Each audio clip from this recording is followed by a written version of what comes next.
Welcome back to Badger Outdoors, ready for another camp with a very different sleeping system. Kind of not a hammock, but not technically ground dwelling. It's been a long time since I've slept like this. I worked out 20 years since I was out in the desert for 3 months, living in one of these on one of these. It'd be interesting to try that again. Was going to be camping out here, just been out just round to look for some fat wood. Found a great spot, was looking around, working out where the tarp was going to go, all that sort of stuff. And I walked back to come and get my gear, and just as I'm setting off back in there, I noticed there's a car that's pulled up around the corner that I couldn't see when I was grabbing my gear, and I look over there and there are a load of kids, well, three lads, young lads, in exactly the spot. They're just hanging around there looking dodgy as hell. And then also there's someone, in fact one, possibly two people, building a downhill mountain bike track down there, and they've got shovels and digging away, and it's just too busy down here. Too busy, which is a real shame because it's going to be a lovely night looking across into a lovely area. But so I want to go and look for somewhere else now. So back in the car, I did recce somewhere earlier on, so I'm going to go and have a look at that. But it's a real shame here because perfect little spot. We're off. So I've got the Marling top on the back, 60 litres, quite a lot of spare space because I'm carrying the accommodation. A few beers, keeping it relatively simple tonight. Going to be a steak, and I'm not far from the car because where I'm going is just up here. So I've got a great check down at the car to make sure that's okay if anyone comes along. It's sort of a pine forest, so there's lots of sort of stuff on the ground which is raised up a little bit but dry, so no issue finding some wood. Okay, so that's where I'll get the fire going. Down there, pulled myself a seat around that stump which I found over there. That was there already. I'm going to keep the fire here because I'm going to pitch the hammock, not hammock, pitch the tarp between these two, and then I'm going to sleep down there on my setup. Rather heavy setup, I've got to be honest. It's not something I would do. It's not a light option, but I just want to start looking at things other than hammocks, because I do sort of most of my camping is done in a hammock, 80% of it. So I just want to change it up a little bit and try something a bit different, even if it's a little bit of weight. Right, that's the rig for now. So this is my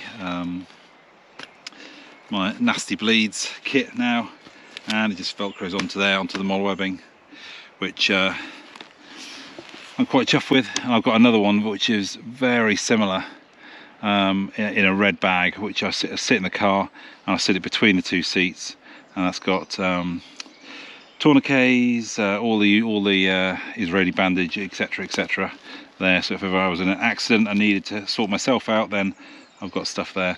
So it's not too packed up. I've got a little bit of ironwork there for the fire later on. Nothing much else really.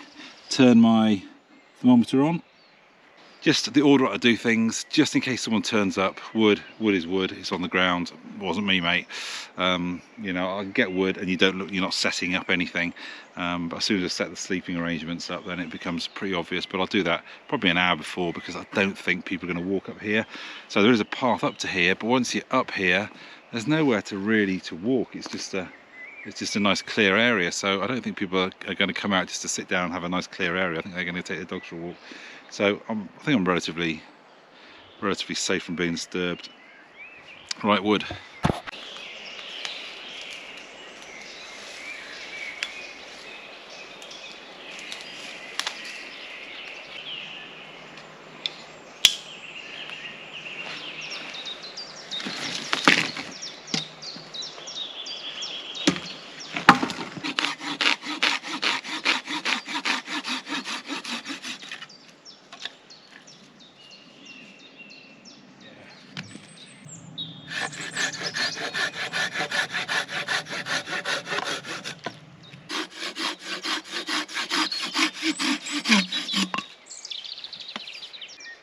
Right, get that over. I found this does work, but every time I get a little cut, something, dear me. Right, I'll split a couple of these, not too many though, the ones without knots in them. The knife I brought out today, I do like my knives.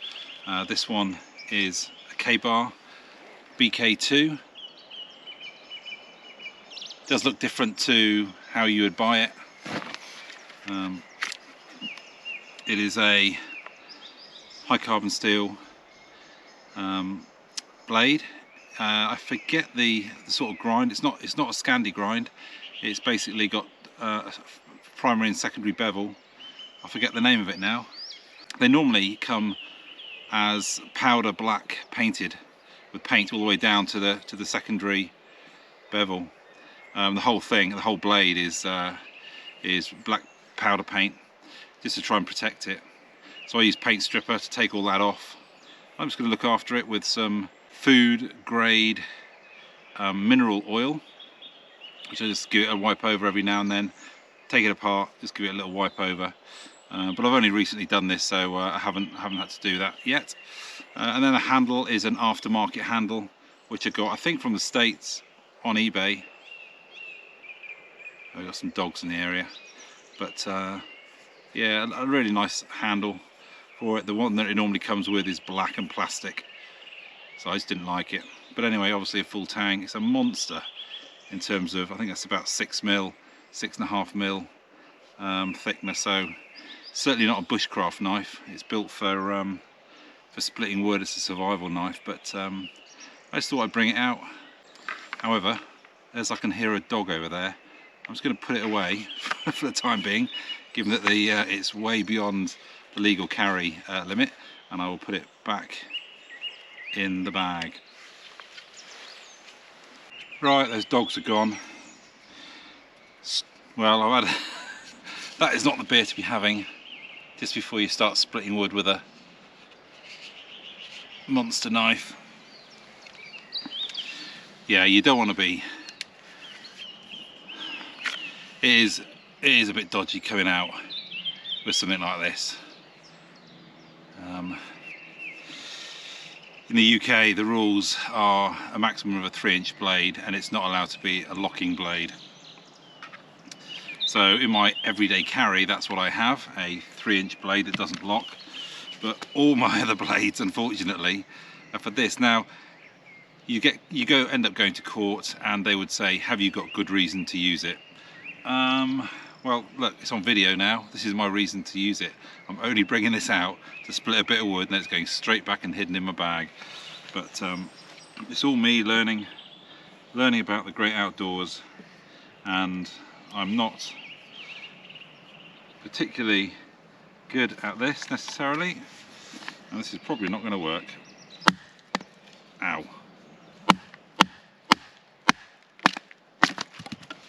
Well, it kind of works. There we go.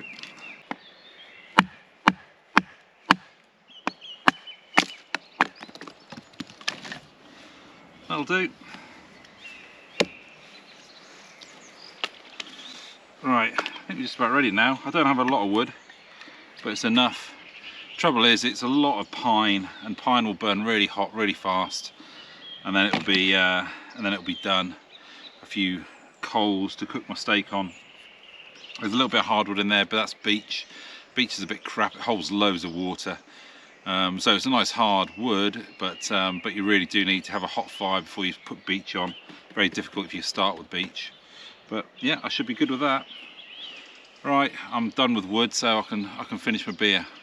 Right, so what I'm sleeping in tonight, like I say, I've slept in this 20 years ago through work out in the desert, and I basically lived on one of these for 3 months. This one is a OneTigris, and it's basically a camp bed. There's nothing more to it really. I get really uncomfortable lying on the ground, and I love lying in a hammock, but I just want to do something a little bit different, and so I'm just hoping that this will do the job. there's a really good review. I'm not going to review this because I can't, because this is the first night that I've slept on it. My wife slept on it for 2 nights, and she said it was pretty comfortable. So I clearly can't do a review, but if you want to find a bit more about these sort of camp beds, I'm going to put up in a minute, then go and watch Luke from the Outdoor Gear Review. He's done an initial look at one of these, and he pulls up all the facts and figures, etc. And basically what he says is that it is a well-made bit of kit, but there are cheaper versions and lighter versions available to buy. So yeah, it's a bit of quality kit, but yeah, it can go lighter. It's 3.9 or 3.85 kilograms. And as you see, it's got 2 settings, and not all camp beds have 2 height settings. As you see, this one has got a low height setting, which is your standard camp bed, which is maybe so far off the ground. Great for giving you a little bit of cushioning, but if there's long grass and things like that, then you may want to be a bit higher. And you can't really sit on that very comfortably. So the higher one, where you fit you'll see I'll fit the legs into it, and it raises it off the ground that much higher, and it's much more comfortable to sit on. So you get somewhere to store stuff underneath and keep it dry. You can sit on it, you can use it as a table, and you can sleep on it. So I quite like the idea, but it's 3.85 kilograms. The extender legs are about 900 grams. So you can cut this down to 3 kilograms, but that's still bloody heavy. And then you've got to bring a tarp out to keep yourself dry. And tonight I'm going to put a British Army basher up, which again is my first time using. I've always used other tarps, but I got this one cheap again, and it's just, this seems to be a pretty standard thing in the UK for guys to go and get British Army bashers. So yeah, right, let's get this thing set up. Like I say, I'm not going to review the whole thing. There are lots of others out there on the market. If you look at the ones that are raised up with the extender legs, you will find this has got 4 sets of legs. You will find some with 3, and they are lighter, but you've got less stability, less strength, etc. But this will hold, I think it's 150 kilograms, so it's no big deal. The material is 420D Oxford fabric. I don't know what the Oxford fabric means, but yeah, it's pretty thick material. But my sort of query in my head has been, what about if I'm lying in a hammock and I've got no underquilt? It's going to get cold if it's below plus 17 degrees centigrade. It's just too uncomfortable to sleep. And really, plus 20 degrees centigrade is my limit that I apply. So am I going to get cold here? I'm not really going to get any winds because I've got a lot of bush sort of low down, and the wind's coming in from that direction, so I've got a lot of protection. In fact, that direction got a lot of protection, so I'm not bothered about the wind. But still, I think I'm going to get a bit cold underneath, down at plus 11 degrees centigrade tonight. So I'm going to have a pad. I'm going to put a blow-up pad on there, and to keep it all together, I'm going to put it inside a bivvy, just in case the rain sort of gets quite nasty, and the basher doesn't do its job, but I'm sure it will. But anyway, inside a bivvy, and then inside there I'm going to put a blow-up mat, just a 2.5 inch blow-up mat, and then my sleeping bag. Okay, I'll just do a really quick look at it. You basically got the legs on, and these are the clips which go in. You need a little bit of muscle to get them on, but it's not too bad at all. And you don't have to have these extenders on.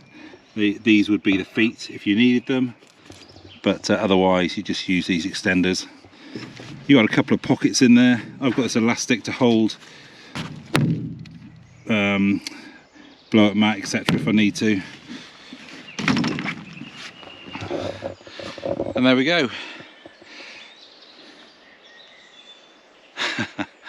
I'm not sure I'm going to be comfortable on it, but with a blow-up mat it should be okay. That and a tarp over. And yeah, I know there are going to be some people say, well, what do you need a camp bed for? Why can't you just sleep cowboy style? But I'll be honest, I just don't like the bugs and things like that. I can deal with a few spiders, but unless they're monsters. But slugs, I just don't deal with. They do my head in. I just couldn't sleep on the ground with the thought that a slug could be around. And they are up and about now. It's warm enough for them. So this just allows me to sleep fully out under the stars without a hammock. And in the summer, which is when I really would like to do it. I do it in the winter. I'm happy lying on the floor in the winter when the slugs are all frozen. But it's a couple of little pockets on there as well, but not that I'll need those. Yeah, we'll see. Right, how I normally keep that basher, not that I've ever used it, but every time I buy a tarp I just set it up, make sure everything's set up so I don't have to think about what's inside it or anything else. However, there are exceptions today. So the British basher should be done with bungees. That's my experience of wandering into army areas. Is that they're using a lot of bungees. So that's what normally sits in there, but I've taken those out. The bungees are actually holding a tarp at home. So yeah, some extra bits and bobs. So here's my fast setup continuous loop, my ridge line. Yeah, it's got hardware on there as well. It's just there to set up quickly. So and it's a bit, maybe a little bit too much paracord. I do have a smaller version, but I thought just in case, you pack your fears.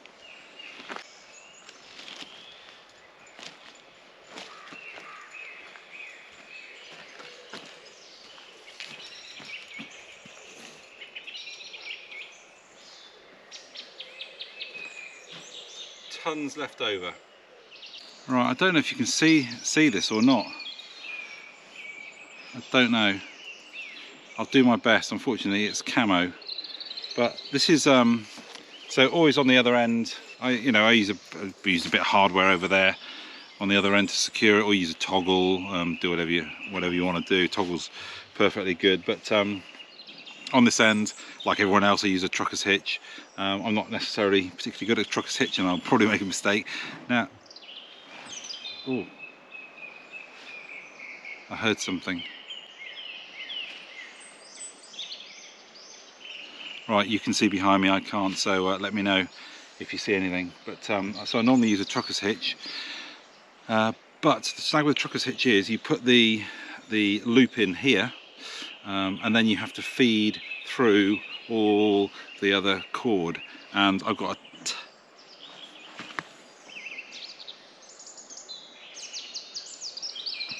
I heard it again. You have to feed all that cord through.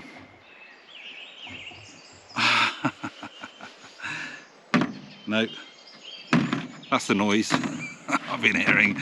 It's this on the bed. Flipping heck. Right, put in my loop. Let's give myself a bit of slack here.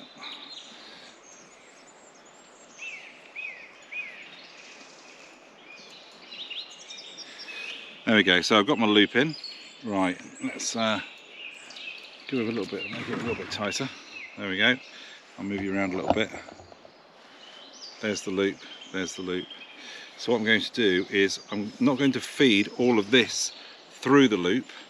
I'm going to, I wish it was orange and you could see it. I'm going to feed a bite through. So I'm going to feed a bite of it through, and I've never done this before, so if it goes wrong, and then I'm going to grab from the bite, I'm going to make a loop, and I'm going to grab the standing end and pull that through. Now what am I supposed to do with it? Do I pull it? No, don't do that. Oh, there we go. There we go. Yeah, I pull that standing end through, and now it's tight. And there was no having to feed all that line through there. Right, let's do it again, because I think I need to learn it as much as anyone else. There we go. Okay.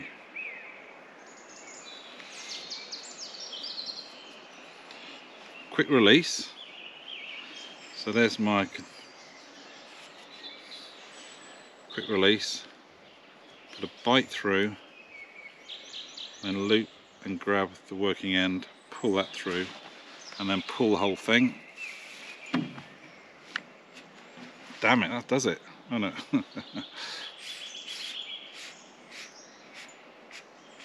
Oh, there we go. That does it. Now I've got a big bite here, so I'm just going to trim that down just by pulling this working end. So I've just got a little bite on there. That's that. And then I'll put a half hitch in, not slippery. I just put a full half hitch in. And okay, I mean, I can get a trucker's hitch tighter than that normally, but nice way of doing it. It's probably not as tight as I would like, but I'm going to keep practicing that. I certainly can't take credit for that. Not someone who did it much better than I was on Pathfinder. I'll try and put a link up, but Pathfinder school, he was showing it there, the guy with the big beard. But yeah, he's a pro. I'm a keen amateur. Okay, right. So this is a relatively simple setup. I've just got some Prosix onto, it's a bit of hardware. Cheating, I know, but you know, this ridge line is here just for a grab it out the drawer, and I just want to be able to have put a ridge line up fairly quickly. So there we go. I'll get the tarp up now.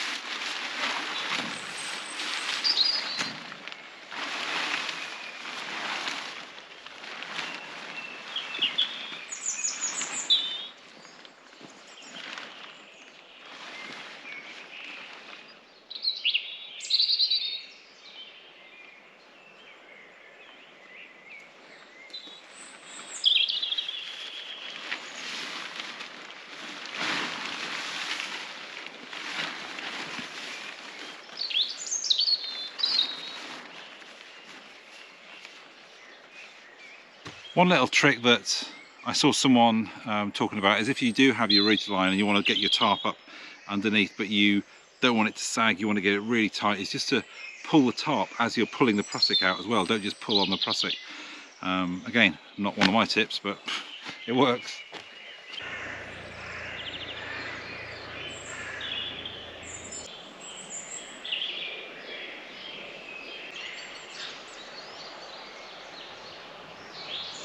Right, that's fairly straightforward. So Prosix knot onto some hardware, onto the end there. I have a couple of, not really Prosix, but you know, there's not a lot of grip. It's just looped twice on these two in the middle, just to hold it up in case. And then up again on there, and then down here it's got a piece of elastic. Hopefully that'll hold on quite nicely, give a little bit of flex if there's any wind. And that's it. And then just raise it up, just go into porch mode. And that'll do me now. Get to watch the fire tonight. All of it is treated with permethrin, the tick stuff. That's the camp bed and the legs of the camp bed and the sleeping bag and the bivvy. So they're all set ready to go for the season, just so that I can. That'll be my setup for sleeping outside, not in the hammock. Right. So I think I'm just going to have a beer and sit down and just chill for a little bit.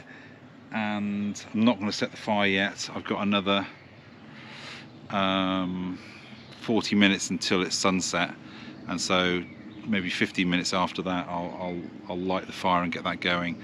And tonight is steak, asparagus, mushrooms, a bit of pepper sauce, some smashed potato. It's pretty basic, one of the basic ones I do, but because this bit was new to me, I don't want to faff with other things, so keep it simple this first time. But yeah, it all looks fairly good. We'll see how I sleep tonight though.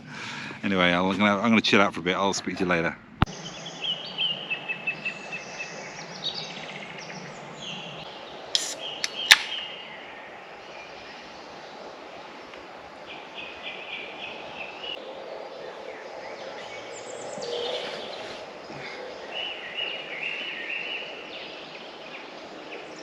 Something that I've sort of picked up to do over the last few years is all my stuff that comes out into camp just goes into a bag. And I used to have this big green bag, but I've gone for this small. I think it's about 15 litres.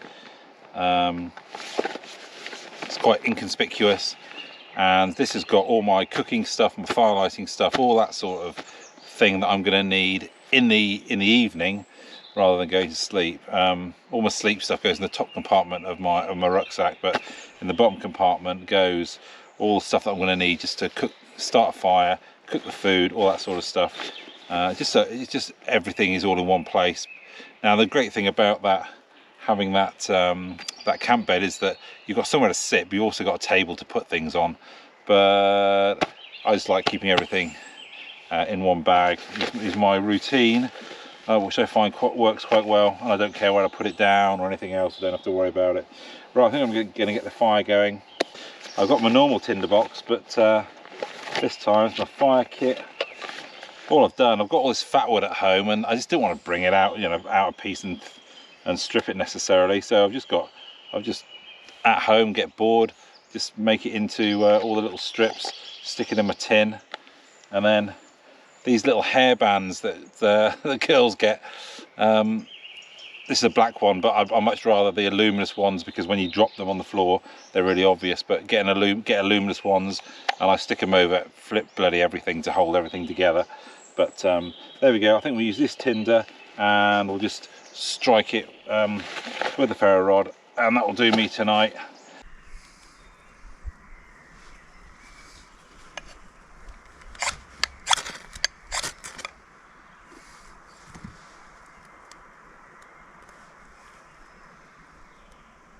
Come on, you can do it.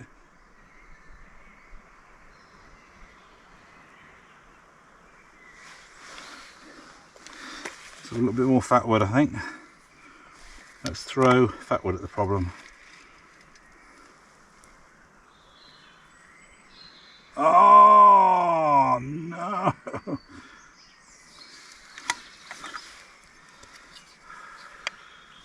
There we go. We're off again. Good, good, good. Come on. Catch you little bugger. That's it.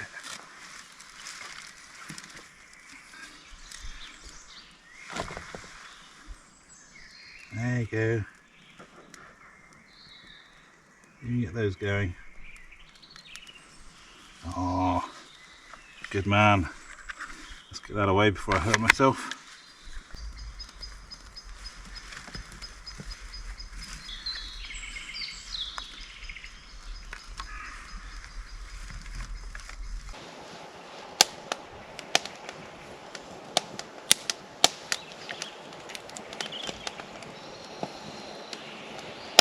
Well, the rain just started there. Kind of hoping it doesn't come down yet. It's not supposed to come along until 3 o'clock this morning, and I've got no other option to cook the food. So, kind of hoping the rain buggers off. I don't want to put the fire under this tarp for obvious reasons. So it should be okay. Anyhow, the fire is little but going.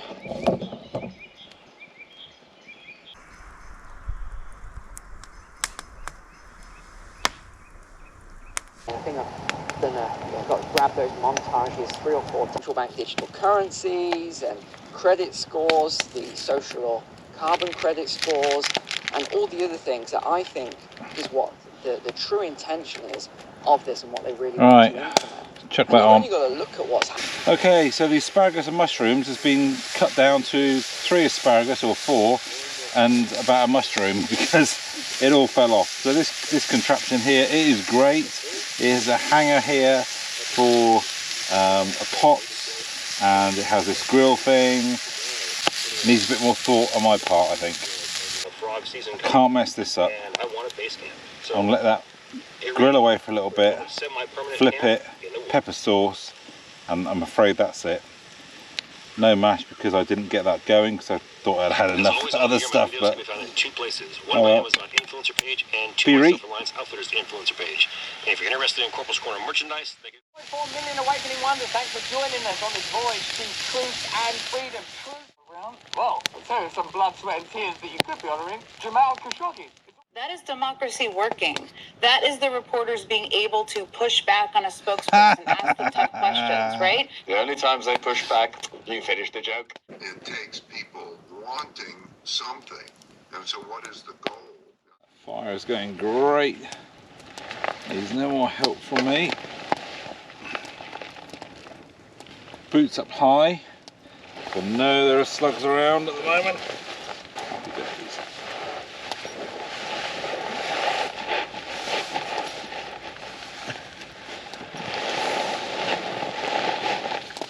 Oh, beautiful. Right.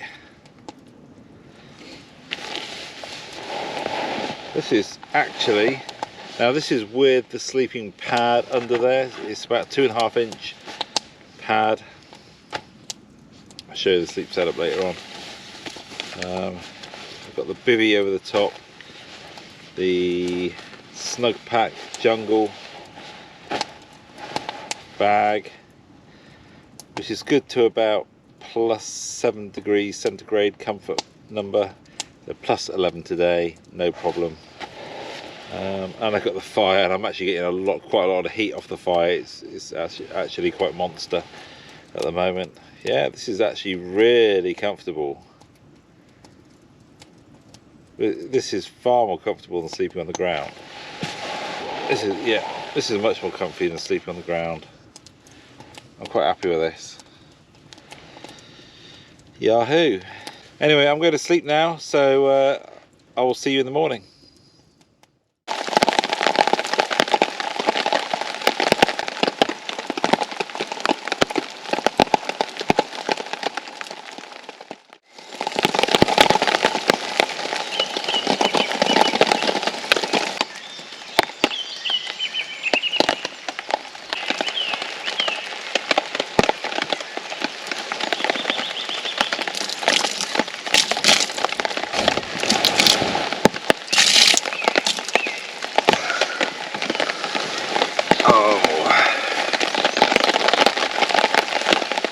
Well, the rain came in on time, 3 o'clock.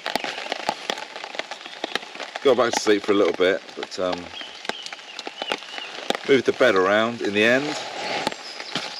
Ended up taking the pad out. It was just a little bit too tight in here, in the bivvy with the sleeping bag, a little bit too tight. So I just took the mattress out. These bits of elastic, great. They just held it in place really nicely, so it hasn't slid off at all. That's worked quite nice. Really lovely and warm, and actually really comfortable. I didn't think this was going to be comfy at all, but you know, it's a 2.5 inch mattress. My Neo Air, my Thermarest Neo Air, which is going down a little bit, going down very slowly, but it's been absolutely fine. I think I would have got cold if I hadn't had this underneath me, but I haven't tried it, so I don't know. And I'm not going to try it because I wanted to get some sleep. But it is really comfortable, so much more comfortable than ground dwelling, than just being on the deck with this. Quite a difference. So this is my new one of my new favourites. Now this is almost up there with hammocking. I'm quite enjoying it, and I love hammocking. So yeah, this is quite easy. Anyway. Rain, so I've got to pack up, but thank God the car is just down there, and I've got this up, so I can just roll this lot all up, deflate, roll it up, chuck that into my bag, pack my bag as best I can, get that ready to go, pack up this, ready to go, and then I'll come back from the car and collect the top with the waterproof on.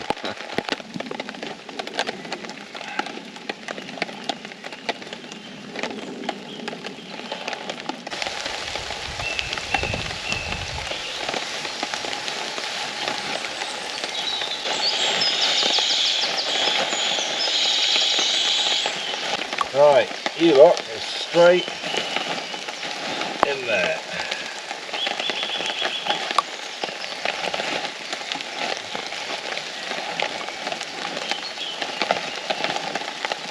No messing.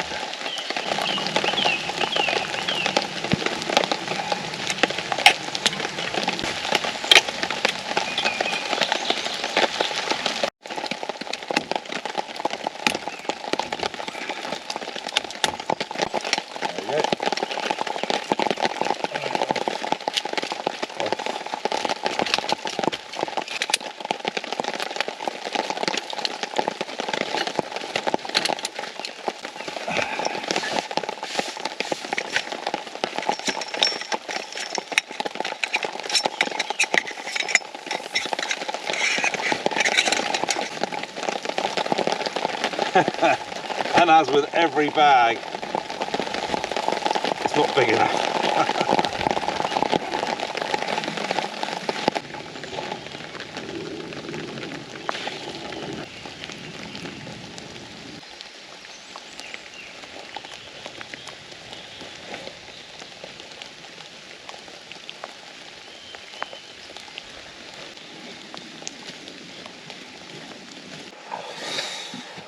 Right, so that was pretty a painless pack up, really. That was actually really quick. I'm quite surprised.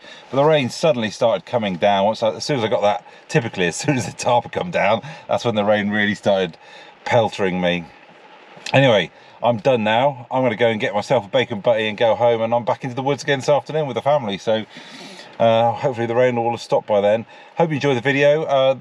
I think those camp beds are actually really comfortable. So if you're not good on the ground, then I would certainly think about getting one. But the trouble is that they're like 3 kilograms, and that's 3 kilograms without the extender legs. And I really like the extender legs because it gives you somewhere to store stuff, somewhere to sit, somewhere to work on. Gives you a nice space actually in the rain. So yeah, so that means you're up towards 4 kilograms. So it's certainly a heavy camp option, but everything else is really easy about it. Easy to set up, easy to take down, and then just a tarp. And if you know there's no rain coming in, then forget the tarp, and then all of a sudden it becomes a little bit more viable. But there you go. I really enjoyed it, and I slept actually really surprisingly comfortable. I didn't think it would be that comfy, but that's me done. Take care, and I'll see you next time. Cheers.